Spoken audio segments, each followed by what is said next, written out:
Of all a very big congratulation sir. Yashita ने इतना अच्छा परफॉर्म किया, 98.4% लेके आई है वो, और ये बहुत प्राउड की बात है कि मोमेंटम से वो स्टडी कर रही थी। सर मैं आपका एक्सपीरियंस जानना चाहती हूँ कि यशिता की जर्नी मोमेंटम की कैसी रही है? यशिता की जर्नी मोमेंटम की बहुत अच्छी रही है। बहुत अच्छा था, स्टडी पैकेज बहुत अच्छा था। इनकी जो बुकलेट्स थी, जो इनके स्टडी मटेरियल थे, वो काफ़ी हाई ग्रेड के थे। टेस्ट और इनका जो टेस्ट एनालिसिस थे इनके, उसके रिगार्डिंग कुछ? जहाँ तक यशिता का सवाल है, टेस्ट में तो ये हमेशा ये 1 नंबर ही रही है। किसी टेस्ट में सेकंड तो आती नहीं थी, किसी शुरू से ही टॉपर ही रही है। और सेकंड रैंक कभी आता था, लेकिन फर्स्ट सेकंड के अलावा ज़्यादातर 90% तो फर्स्ट ही रहती थी। तो वो इन लोग टीचर्स की वजह से था, और बहुत अच्छी व्यवस्था है टीचर्स की, और काफ़ी अच्छा उन्होंने पढ़ाया। ओके सर, जैसे यशिता यहाँ से कोचिंग कर रही थी और स्कूलिंग इनकी कहीं और से थी, तो यशिता ने ये टाइम मैनेजमेंट कैसे किया? स्कूल, कोचिंग और सेल्फ स्टडी तीनों बहुत लेंदी प्रोसेस हो जाता होगा। सबसे पहली बात है कि ज़्यादातर स्कूल जो गोरखपुर में है वो 7, साढ़े 7 या 8 बजे से लेके 1:30-2 बजे तक होते हैं। और जो कोचिंग था वो जो है हफ्ते में 5 दिन था।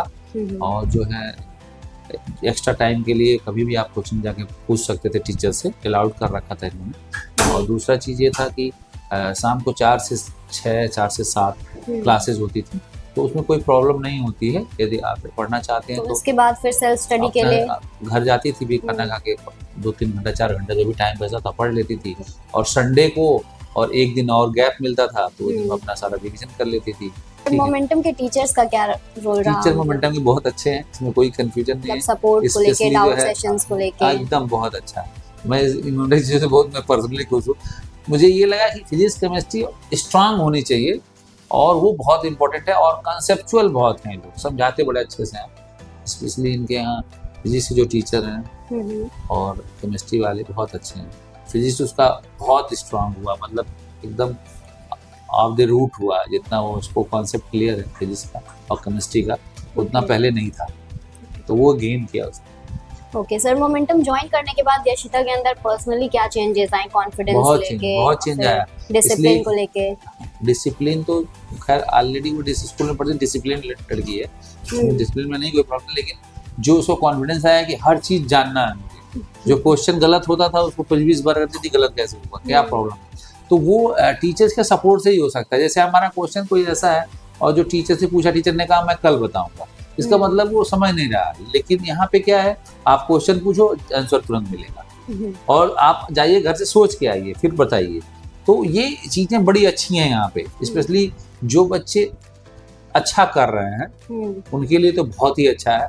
और इनिशियल बच्चों के लिए यदि शुरू से ज्वाइनिंग किया रहा है लोग, तो मुझे लगता है कि स्कूल के साथ दोनों चीज़ें कर सकते हैं। और थोड़ा थोड़ा बूंद बूंद से ही घड़ा बढ़ता है। 9th 10th का बड़ा इंपॉर्टेंस होता है। बेस यदि क्लियर नहीं है तो आप अचानक 11th 12th के सिलेबस को नेट हुआ, उसका सिलेबस आपको तैयार नहीं हो पाएगा। क्वेश्चन तो 9th 10th से भी आते हैं, 11th 12th वाले पढ़ाते भी नहीं है, तो आपका बेस में प्रॉब्लम यदि रहेगी तो वहाँ प्रॉब्लम है। इसलिए थोड़ा थोड़ा आप 9th से ही पढ़ना शुरू कर दें कि ये चीज़ें हैं। ओके। और सर कोई कुछ आप आगे, मतलब जो फ्यूचर एस्पिरेंट्स हैं उनके लिए आप कुछ बताना चाहते हैं, कोई सजेशन हो?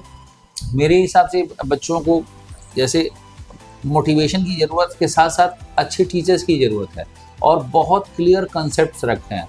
कोई बच्चा कमज़ोर नहीं होता है, कोई तेज़ नहीं होता है, ज़्यादातर बच्चे ठीक होते हैं। बस उनको अपनी एनर्जी को सही दिशा में लगाना है।